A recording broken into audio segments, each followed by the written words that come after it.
তবে আজকে আমি যাকে দেখতে যাচ্ছি সে সাধারণ কেউ না, সে হলো নিজেকে খোদা দাবি করা সেই শয়তান ফেরাউন।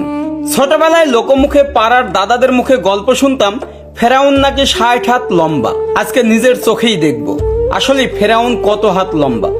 যাওয়ার পথে চারিদিকে তাকিয়ে দেখছিলাম সেই মিশরকে, যার অলিতে গলিতে ইট পাথরে এমনকি ধুলোর কোনায় কোনায় যেন ইতিহাস লেখা আছে। এরপর হঠাৎ চোখে পড়ে রাস্তার পাশে বিশাল বড় দুর্গ। এটি মূলত সালাউদ্দিন আইয়ুবী নির্মাণ করেছিলেন।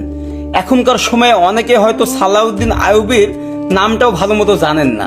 তিনি হলেন সেই মানুষ যিনি মধ্যযুগের ইউরোপীয় খ্রিস্টান যোদ্ধাদের বিরুদ্ধে যুদ্ধ করে ফিলিস্তিনের রাজধানী জেরুজালেম দখল করেন। তিনিই হলেন সালাউদ্দিন আইয়ুবী। যাই হোক, এই আফ্রিকার দেশটির ৯৭ ভাগই মরুভূমি, বাকি ৩ ভাগে মানুষ বসবাস করে। শহরের রাস্তায় তেমন গাছপালাও চোখে পড়ে না, প্রতিটি বাড়িঘর প্রায় একই রঙের, আবার অনেক বিল্ডিং এ প্লাস্টারও করা নেই, আর রাস্তাগুলো বিশাল চওড়া। তবে ফেরাউনের লাশ বর্তমানে মিশরের রাজধানী কায়রোর একটি মিউজিয়ামে রাখা হয়েছে। আজ সেই ফেরাউনকে নিজের চোখে দেখব এবং আপনাদেরকে দেখাবো।